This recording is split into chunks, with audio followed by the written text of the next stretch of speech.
Nizamabad MP Dharmapuri Arvind చేసిన వ్యాఖ్యలు ఉద్దేశపూర్వకంగా చేసినని చెప్పి, రేవంత్ రెడ్డిపై చేసిన వ్యాఖ్యలు ఉద్దేశపూర్వకంగా చేసిందని చెప్పి కూడా యావత్ కాంగ్రెస్ కార్యకర్తలు అలాగే లీడర్స్ ప్రతి ఒక్కరు కూడా సీరియస్ అయిన పరిస్థితి. ఇదే అంశంపై మనతో మాట్లాడడానికి ఆర్యవైశ్య కార్పొరేషన్ చైర్మన్ కల్వ సుజాత గారు ఉన్నారు. అక్క నమస్తే. నమస్తే అమ్మా. మన అందరి సీఎం ని కూడా చాలా వ్యాఖ్యలు, అది ఉద్దేశపూర్వకంగా చేసిన వ్యాఖ్యలను ఎలా చూసుకోవచ్చు మేడం? అసలు నోటికి అదుపు లేకుండా పోతుంది అరవింద్కి. రోజుకి దిగజారుడు మాటలు, అవసరం లేకుండా మాట్లాడతాడు. అసలు ఇంతమంది రాష్ట్రాల్లో ఎవరికి లేని నొప్పి ఆయనకి ఏం వచ్చింది? రేవంత్ అన్న గురించి ఏం మాట్లాడాడు? సీఎం నేను 34 వరకు ఉంటా అంటే నువ్వు ఛాలెంజ్ నీ విసురుకోవాలి.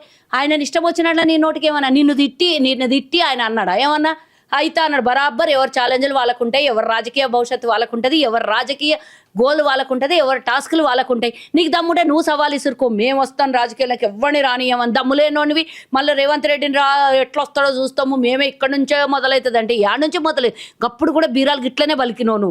2018 నుంచి చూస్తున్నా నేను నిన్ను. 19 ఎన్నికలు కాకముందు నుంచి నువ్వు మాట్లాడుతూనే ఉన్నావు. అన్నీ చూసినాం. మేమే అధికారంలోకి వస్తామని అని అని అని బోర్ర పడుతూనే ఉన్నారు. ఏదో దేశాలంతా మోసం చేసి గెలిచినట్ల సౌత్ రాష్ట్రాలలో గెలుస్తారు అని అనుకోకండి. ఏదో ఆంధ్రప్రదేశ్లో చంద్రబాబు నాయుడు బక్రా, ఆయనకు కూడా కావాల్సిందే అధికారము. మీకు అప్పుడు తక్కువ పడతాయి కాబట్టి, కేంద్రంలో నార్త్ రాష్ట్రాలలో మీకు సీట్లు తక్కువ వస్తే అవసరం వస్తుంది కాబట్టి ఆసారి జగన్మోహన్ రెడ్డికి అధికారులందరినీ మార్చి సపోర్ట్ చేసి ఆయనను గెలిపించుకున్నారు. ఈసారి ఆయనను దొక్కేయడానికి చంద్రబాబు నాయుడిని, పవన్ కళ్యాణ్ని అడ్డం పెట్టుకొని అధికారం అంతా దింపి అడగెలిసి ఈడ అట్లా నడుస్తాయి అనుకుంటారా? పప్పులు ఉడుకుతాయి అనుకుంటారా?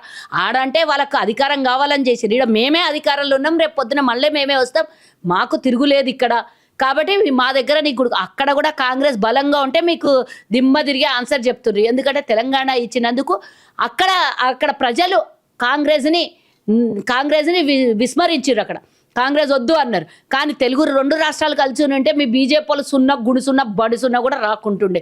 ఇప్పటి కూడా నెక్స్ట్ ఏమైనా గతి ఉంటుంది అనుకున్నారా? ఏముండదు. అక్కడ కూడా కథం అయిపోతారు. రేపు పొద్దున చంద్రబాబు నాయుడిని ఎప్పుడు గోడ మీద ఉండేటోడే, ఎప్పుడు ఏం చేస్తాడో ఆయనది ఆయనకే తెలియదు. ఎక్కడ అవసరం ఆయనది ఆయనకు తెలియదు కాదు, ఆయనకు బాగా తెలుసు ఎవరిని ఎట్లా వాడుకోవాలనో తెలుసు. వాడుకుంటాడు అవసరం ఉన్న వాళ్ళని అవసరం ఉన్నట్లు. మీరు ఆయనను ఎట్లా వాడుకున్నారో ఆయనకు కూడా బాగా తెలుసు మిమ్మల్ని ఎట్లా వాడుకోవాలి. అదే వాడుకున్నారు, వదిలేస్తాడు, అయిపోతుంది. రేపు పొద్దున ఆయనకే మెజార్టీ రావచ్చు, లేకపోతే ఆయనకే అవసరం లేకుండా జనాలు పక్కకు పెట్టవచ్చు, లేదా మీ అవసరమే ఆయనకు పడవచ్చు, లేకపోతే మీ అవసరం ఉన్న ఆడ ఓడిపోయే అవసరం రావచ్చు. ఏదైనా జరగవచ్చు. ఇప్పుడు ఇచ్చిన అవకాశం రేపు ఎందుకు ఇస్తారు నీకు?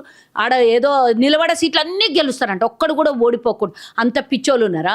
ఈడ మాత్రం తెలంగాణ అట్లా జరగదు. ఎస్ఐఆర్ తీసుకొని వచ్చి రేపు పొద్దున ఏమన్నా చేద్దాం అనుకుంటారు. కానీ మేము అవేర్నెస్ ఉన్నాము. ఇంకా 2.5 సంవత్సరాలు ఉన్నది ఎలక్షన్లకి. మీరేమన్నా ఏడన్నా ఓటర్లను తొలగించి మేము అధికారంలోకే వస్తామని పీకుండా అక్రాలు ఈడేమన్నా చేస్తారా అని అంటే ఈడ వాతలు కర్రు కాల్చి వాతలు పెట్టి ఇక ఏడేడ వాతలు పెడతారో నేను చెప్పలేను. ఇక భూత పదం అయితే మాట్లాడలేను. అంతకన్నా ఎక్కువగా వాతలు పెడతారు నీకు ఈడ తెలంగాణలో.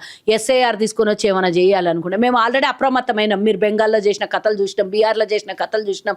ఎన్ని జాగాలో చేసిండ్రు. ఒక జాల 55 లక్షల ఓటర్లను, ఒక జాల 95 లక్షల ఓటర్లని, దేశం మొత్తం మీద ఓటర్లను తొలగించి అధికారంలోకి రావాలనుకునే మీ దురాశకి ఈ నుంచే చెక్కుబడుతుంది. రేపు దేశం మీద రేవంత్ రెడ్డి గారు క్లియర్గా ఉన్నారు.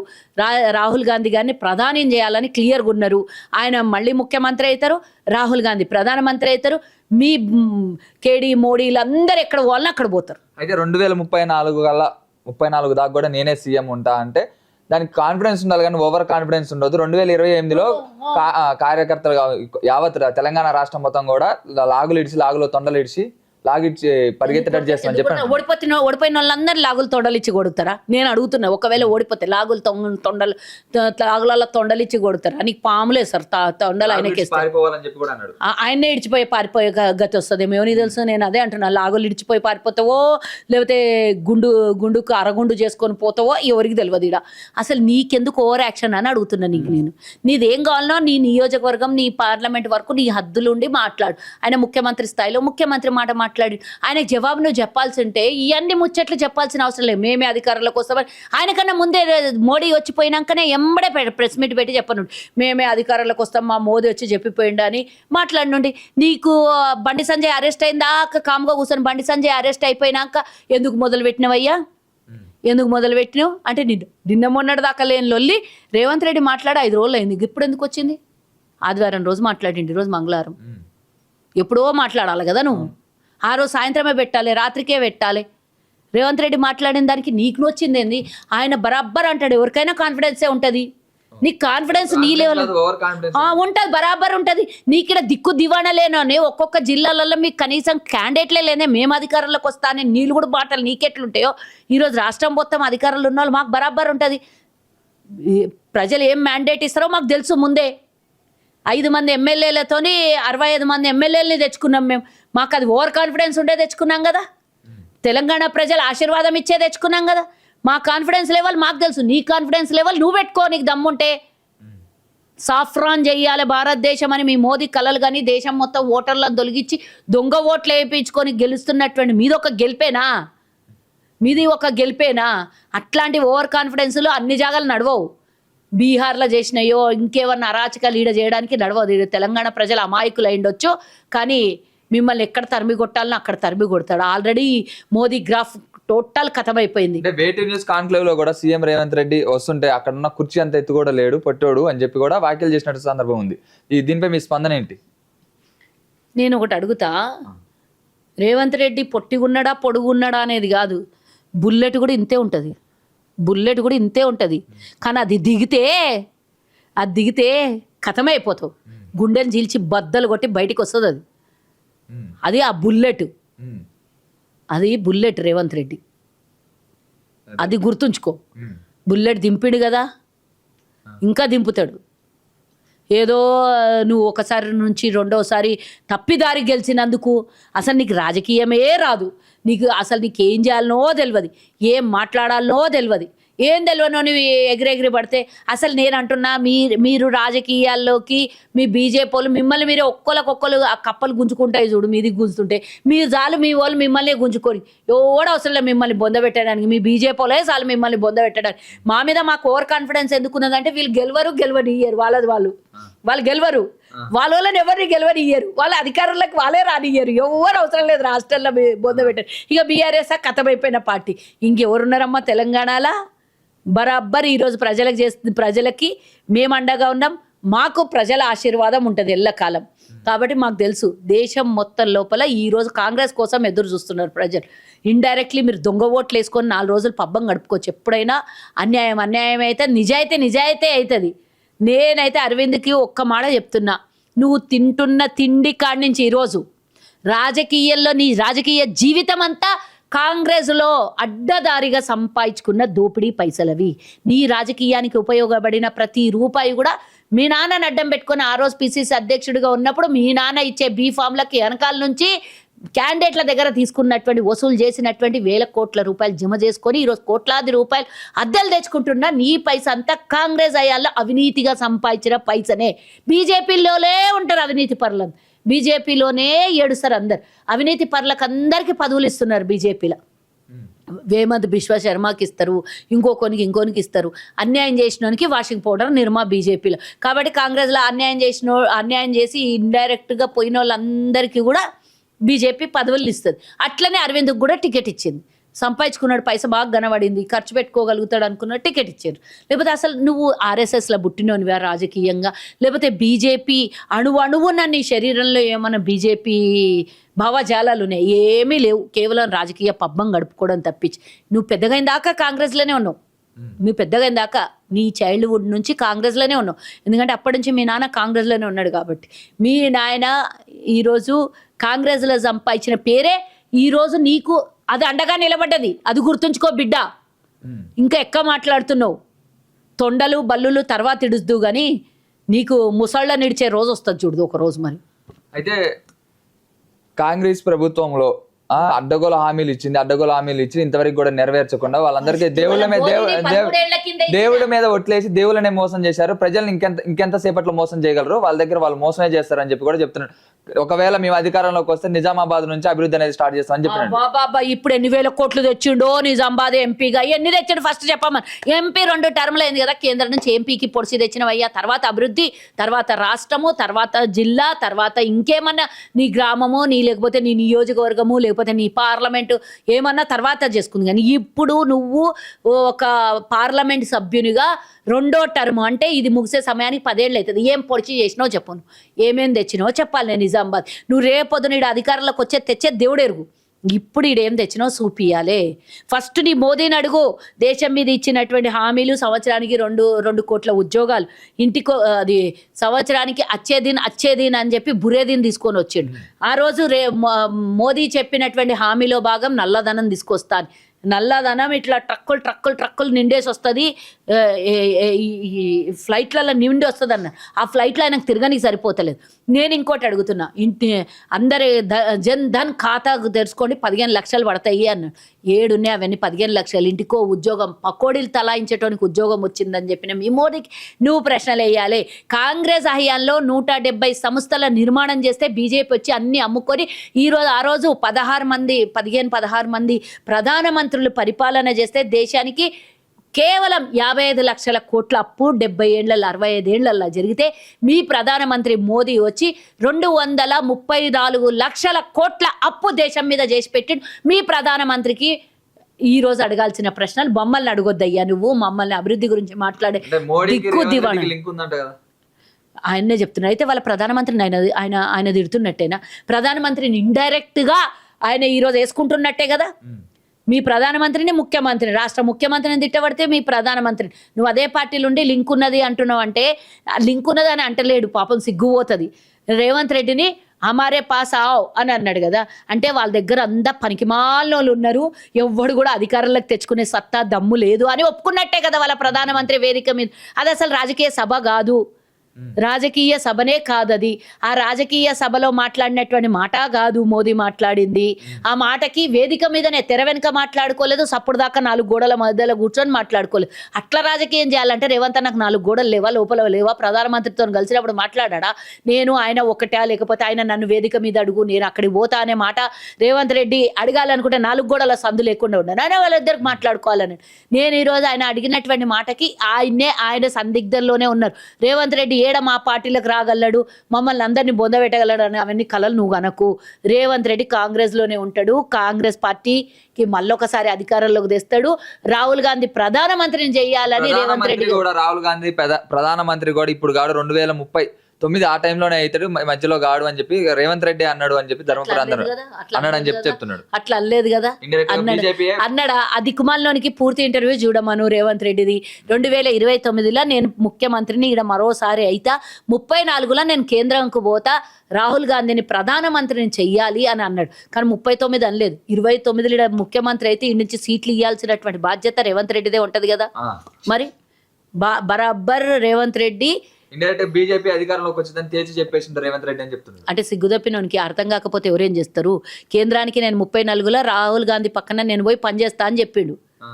అది కూడా అర్థం కాకపోతే అంటే నువ్వు యువతల పార్టీలకు వస్తాడేమో మరి అరవింద్, అది కూడా తెలుసుకోవాలి. మరి రాహుల్ గాంధీ పక్కన పనిచేస్తానంటే బీజేపీ అధికారంలో ఉంటుంది అని ఎట్లా అనుకుంటాడో నాకు అర్థం కాదు. అంటే నువ్వే పార్టీ మారుతున్నావా అనేది నాకు కూడా అనుమానమే ఉన్నది.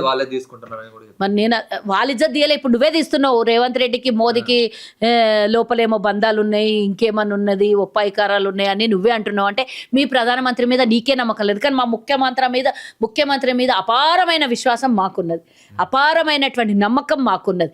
కాబట్టి నీకు నీ ప్రధానమంత్రి మీద లేకపోతే మేమేం చేయలేము. కానీ దాన్ని ఒకసారి నువ్వు అంటే వడదెబ్బ తగిలి 2-3 రోజులు అటు ఇటు ఎండలో తిరిగినట్టున్నావు, ప్రధానమంత్రికి ఆడ ఈడ బ్యానర్లు కట్టడానికి ఎండలో తిరిగినట్టున్నావు. అదంతా కొంచెం సేద తీర్చుకొని ఒకటి గుల్కొండి అన్నదాగు, లేకపోతే మాజాన్ అన్నదాగు, లేకపోతే ఇంకోటి ఏదన్నా, లేకపోతే హాస్పిటల్కి పోయిరా. అవన్నీ అయిపోయినాక గుర్తుకొస్తే గజని ఇట్టి అనుకుంటారు, అట్లా గుండు మీద ఇట్లా అనుకొని గుర్తొస్తే అప్పుడు ఏమైంది, ఏం మాట్లాడిండు, ప్రధానమంత్రి ఏం మాట్లాడిండు, రేవంత్ రెడ్డి ఏం మాట్లాడిండు అన్నీ గుర్తు చేసుకొని అప్పుడు మళ్ళీ ఒక ప్రెస్ మీట్ పెట్టు అంటున్నాను. సగం ప్రెస్ మీట్లు పెట్టి తొండలిడిచేది ఒకటే నీకు రేవంత్ రెడ్డి అన్న మాట నీకు గుర్తొస్తున్నది. కానీ మేమంటున్నాము నీకు రేపు పొద్దున చెడ్డిడిచి కొడతారేమో జనాలు అనేది అది గుర్తు చేసుకో. కాంగ్రెస్ పార్టీల నుంచి చెడ్డీలు వేసుకొని అవతల పార్టీలకు పోయినావు, చెడ్డీ గ్యాంగ్లో చేరినావు. నీకు రేవంత్ రెడ్డికి లాగులు ఇడిచి కొడతారు అని అన్నావు కదా. నీకు చెడ్డీ పార్టీలో చేరినావు, ఆ చెడ్డీ పార్టీలో ప్రజలు నిన్ను చెడ్డి ఇడిచి కొట్టే పరిస్థితి తెచ్చుకోకు అంటున్నాను. ఇంకోసారి గిట ముఖ్యమంత్రి గారిని పట్టుకొని నోటికి వచ్చినట్లు మాట్లాడితే, తప్పు చెయ్యని ముఖ్యమంత్రి నువ్వు ఇష్టం వచ్చినట్లు మాట్లాడుతున్నావు. ప్రధానమంత్రి రాష్ట్రానికి వచ్చిపోయి హిందువులకి బంగారం కొనొద్దు అని చెప్పిండు, దాని మీద నీ జవాబు లేదు. ఎందుకన్నాడు ఆ మాట? నిల్వలన్నీ అమ్మేసుకున్నది మీరు, బాండ్లన్నీ అమ్మేసుకున్నది టన్నుల కొద్దీ, 150 టన్నుల కన్నా ఎక్కువగా 150,000 టన్నుల కన్నా ఎక్కువగా బంగారం బాండ్లు అమ్మేసుకొని ఈరోజు బాండ్లు లేనటువంటి పరిస్థితికి తీసుకొని వచ్చినందుకు చెప్పలేక అవసాన దశకు వచ్చినటువంటి మోదీ ఈరోజు బంగారం నిల్వలు లేక, బంగారం లేక దేశ ఆర్థిక వ్యవస్థ కుంటుబడినప్పుడో లేకపోతే విపత్తు ఏర్పడినప్పుడో బంగారాన్ని నిల్వల్ని వాడుకునేటటువంటి పరిస్థితులు అప్పుడు చేసి పెట్టినటువంటి టెక్నాలజీనే అనుకో, లేకపోతే ఆ రోజు వాళ్ళు ఆలోచించి ముందస్తు ఆలోచనల కోసం చేసి విపత్తు కోసం బంగారం బాండ్లని టన్నుల కొద్ది బంగారం ప్రభుత్వం పెట్టితే దాన్ని అమ్ముకొని తిన్న మీ ప్రధానమంత్రి మోదీని అడుగయ్యా. ఈరోజు 230 లక్షల కోట్ల అప్పు చేసిన ప్రధానమంత్రిని అడుగు. ఆ రోజు అధికారంలోకి వస్తే 30 రూపాయలు అది ఏమంటారు పెట్రోల్ చేస్తా అన్నటువంటి మీ ప్రధానమంత్రిని అడుగు. ఆ రోజు అధికారంలోకి వస్తే 300 రూపాయల గ్యాస్ చేస్తా అన్నటువంటి మీ ప్రధానమంత్రికి మాట తప్పిన ప్రధానమంత్రి నువ్వు అడుగు. రేవంత్ రెడ్డికి అడిగే హక్కు లేదు. గత ప్రభుత్వం ముంచిపోయి రాష్ట్రాన్ని అప్పుల పాలు చేస్తే ఇటుక పేర్చుకొని రాష్ట్రాన్ని మళ్ళీ పునర్నిర్మాణం చేస్తున్న రేవంత్ రెడ్డి గురించి మాట్లాడే నైతిక విలువ లేదు. కాంగ్రెస్ నీకు ఈరోజు భారతదేశము వడ్డించిన పళ్ళెంలాగా ఇచ్చింది నీకు. 2014 ఎన్నికలు అయిన తర్వాత వడ్డించిన ఇస్తరాకులాగా ఇస్తే ఈరోజు అప్పులు కుక్కలు చింపిన ఇస్తరాకులాగా చేసి పెట్టిన మీ మోదీ గురించి మీరు మాట్లాడేది హక్కు. అసలు నేను అంటున్నా కదా, కొన్ని రోజులు పోయినాక అందరికి అర్థమైపోతుంది దేశం ఏ స్థాయిలోకి వెళ్ళిపోయింది. పాకిస్తాన్, బంగ్లాదేశ్, శ్రీలంక ఇట్లాంటి చిన్న చిన్న దేశాల కన్నా అధ్వానం చేసి ఇడిచిపెట్టేటటువంటి మోదీ గురించి నువ్వే మాట్లాడతావు. కొన్ని రోజులు అయినాక గుర్తు చేసుకో. ఇది ఏం చెప్పదలుచుకున్నా అరవింద్కి? నేనేమంటున్నా, కూల్ అయిన తర్వాత 2 ప్రెస్ మీట్లు, 2 ప్రసంగాలు చూసిన తర్వాత మోదీ రేవంత్ రెడ్డిని శబాష్ అని మెచ్చుకునే విధానానికి నీవు తట్టుకోలేక ఆ మాటలు అన్నవేమో. అవన్నీ కూల్గా ఆలోచించుకో. నువ్వు రేవంత్ రెడ్డికి అనే స్థాయిని ఇది కాదు. అంతకన్నా మించి మహేష్ అన్నకు రేవంత్ అన్నకు ఏదైనా పెట్టాలని, చిచ్చులు పెట్టాలని చూస్తే ఫస్ట్ నీ పార్టీలో మీ వర్గపోరు, మీ దగ్గర ఉన్నటువంటి 16 మంది 8 ఎంపీలు, 8 మంది ఎమ్మెల్యేలకు 16 గ్రూపులు ఉన్నాయి కదా. ఆ 16 గ్రూపుల పోరు మీ పొయ్యి పెట్టుకొని కూర్చున్నటువంటి మీ పెంట అది చక్కగా చేసుకొని మా గురించి మాట్లాడు. మా పిసిసి గురించో లేకపోతే మా రేవంత్ అన్న గురించో మాట్లాడే హక్కు నీకు లేదు. నిధులు ఇస్తలేడంట నిజామాబాద్కి. ఆయన పిసిసి అధ్యక్షుడు ఉండి ఫెయిల్ చేస్తున్నాడు అంట. నిజామాబాద్కే కాదు పిసిసి అధ్యక్షుడు, ఆయన రాష్ట్రానికి పిసిసి అధ్యక్షుడు. ఎవరికి ఎప్పుడు ఎక్కడ ఏం చేయాలనో బాగా తెలుసు మా ప్రభుత్వానికి. మీలాగా మీ ప్రభుత్వాలు ఉన్న కాడ నింపుకొని వేరే ప్రతిపక్షం ఉన్న కాడ దివాళా దీపిచ్చే పరిస్థితి మీద. సీఎం రేవంత్ రెడ్డిని కాదు కోమటిరెడ్డి వెంకటరెడ్డిని చేస్తే బాగుండేది. ఈయనకి తెలియకుండా ఏదో 10 అయిపోయేది కానీ అంటుండే. ఏదో పిచ్చోడు మాట్లాడుతుంటాడు. ఆ పిచ్చోని అన్ని కన్సిడర్ ఏం చేస్తారు. కానీ నేను ఒకటి అడుగుతున్నా, మీ ప్రధానమంత్రి మన రాష్ట్రం నుంచి సంపదను తీసుకొని పోయి మీరు అధికారంలో ఉన్న రాష్ట్రాలకు ఎందుకు పంచుతున్నారు? మా రాష్ట్రానికి ఎందుకు రూపాయి తీసుకుపోయి 44 పైసలు ఇస్తున్నారు? మా రాష్ట్రానికి రూపాయి 10 పైసలు ఎందుకు ఇస్తలేరు? అంటే మీరున్న జాగాలు ఒక లెక్క, మేమున్న జాగాలు ఇంకో లెక్కన. అంటే మరి మీరు ఇక్కడ విభేదాలు తీసుకొస్తలేరా? ప్రజలకి తేడాలు తీసుకొస్తలేరా? ఈరోజు ఉత్తరప్రదేశ్కి ఎంత ఇస్తున్నారు? బీహార్కి ఎంత ఇస్తున్నారు? బీహార్కి 800% ఇస్తున్నారు. ఉత్తరప్రదేశ్కి 600% ఇస్తున్నారు. తెలంగాణకి 40% కూడా ఇస్తలేరు తీసుకుపోయిన దాంట్లో. అసలు మరి మీరెందుకు తల్లి సౌతి తల్లి ప్రేమ తెలంగాణ మీద చేస్తున్నారు? నువ్వు నిజామాబాద్ గురించి తర్వాత మాట్లాడదు కానీ ఫస్ట్ మీ మోదీ తెలంగాణకి ఏమి ఇస్తున్నాడు? మీరు అధికారంలో లేకపోతే ఇయ్యరా? చెప్పండి. అంటే మావి తీసుకుపోతున్నారు కదా, మేము కట్టే పన్నులు తీసుకుపోతున్నారు కదా ఈ నుంచి. మేమేం మీకు అదనం గడుతలే, మా పన్నులే మాకు వాపస్ ఇవ్వమంటున్నాం. ఎందుకు ఇస్తలేరు? మేము ఉన్న కాడ మళ్ళీ డీజిల్ పెట్రోల్ ధర తక్కువ ఉన్నది అని సిగ్గుదప్పిన వాళ్ళు అందరూ సోషల్ మీడియాలో పెడుతున్నారు. వాళ్ళకందరికీ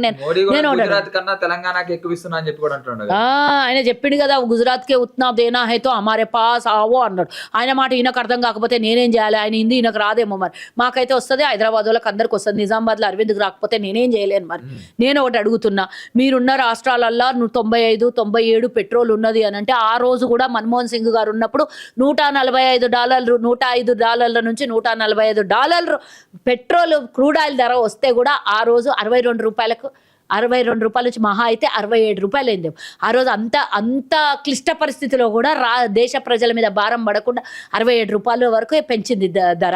మరి ఈ రోజు మీరు కరోనా టైంలో 30 నుంచి $40 పెట్రోల్ వస్తే క్రూడ్ ఆయిల్ ధర బ్యాలర్కి, అప్పుడు కూడా మీరు ప్రజల మీద భారం మోపిరు.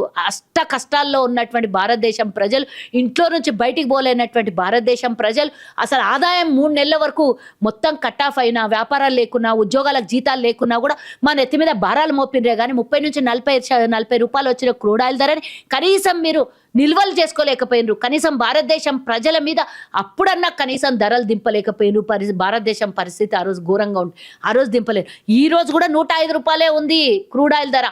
అయినా కానీ 103 రూపాయల నుంచి 110 రూపాయలు మనం కొనాల్సి వస్తుంది. అంటే డాలర్ ఈక్వల్ టు లీటర్ మనకి ఈరోజు. ఎందుకు తెచ్చారు మా పరిస్థితికి? ఎందుకు తెచ్చారు? అడిగేటోళ్ళు ఎవరు లేరనేనా? మీ ఆటలు నడుస్తున్నాయనేనా? ఇన్ని వేల లక్షల కోట్లు సంపాదించి ఎక్కడ పోయినాయి పైసా? ఫస్ట్ ఆఫ్ ఆల్ నేను అడుగుతున్నా ఈ ప్రభుత్వానికి, కేంద్ర ప్రభుత్వానికి అడుగుతున్నా. ఆ రోజు 30 రూపాయలు వస్తే ఎంత సెస్ విధించి, ఎంత పెట్రోల్ డీజిల్ మీద సంపాదించిన పైసా ఎక్కడ పోయింది? ఎందుకు అప్పు తీరలేదు? కనీసం ఆ రోజు బాండ్ల మీద ఉన్నటువంటి అప్పన్న ఎందుకు తీర్చుకోలేకపోయింది ఈ భారతదేశ ప్రభుత్వము?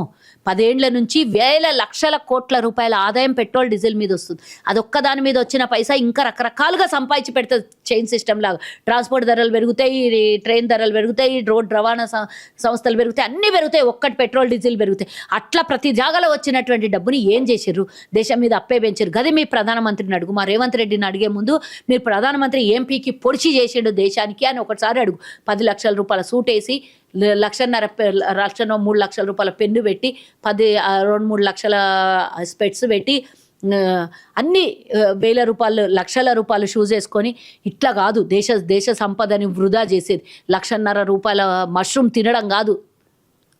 నేను మై లే చెలా బోరీ అని అంటాడు కదా, జోలీ దాల్కే చెలామై అంటాడు కదా. జోలీ వేసుకునేటోడు ఈరోజు ఇదెందుకు వేసుకుంటున్నాడు? 10 లక్షల సూటు. విదేశీ ప్రయాణాలకు వేల కోట్ల రూపాయలు ఎందుకు అయిపోయినాయి?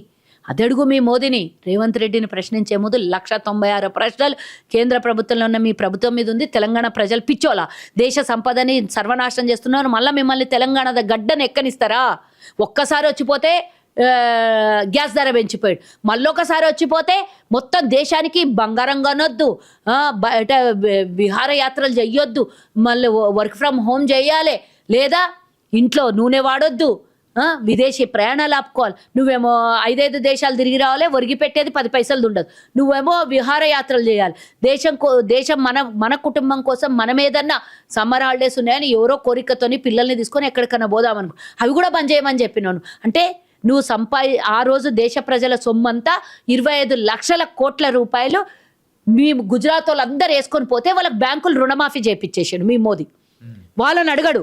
బ్యాంకులకు లుటాయించుకొని తీసుకొని పోతే ఒకడు 10,000 కోట్లు, ఒకడు 9,000 కోట్లు, ఒకడు 20,000 కోట్లు, ఇంత దోపిడీ చేస్తే 25 లక్షల కోట్లు దేశ సంపదను లూటీ చేస్తే వాళ్ళని అడిగాడు. కానీ ఈరోజు సామాన్య ప్రజలకు నువ్వు తక్కువ తిను, తక్కువ నూనె వాడు, నువ్వు ప్రయాణం చెయ్యకు, నువ్వు విదేశీ యాత్ర చెయ్యకు, లగ్జరీగా బతకొద్దు అంటే ఎవరి మీద రుద్దుదామని?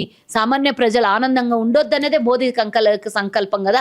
కాబట్టి నేను అడుగుతున్నా, నువ్వు మోదీని అడగాల్సిన ప్రశ్నలు రేవంత్ రెడ్డిని అడగడమో, లేకపోతే తెలంగాణ ప్రజలు నీకు అధికారం ఇస్తారు అని భ్రమలో ఉండకు అరవింద్. ఇవన్నీ ప్రశ్నలు మీకు మోదీని అడగాలని చెప్తున్నా. లేదా ఆయన అడగకపోతే మీరే మైక్ తీసుకుపోయి కాలోజీ టీవీలో అరవింద్ ముంగల పెట్టి ఈ ప్రశ్నలకు సమాధానం చెప్పమని చెప్పు. Okay, thank you.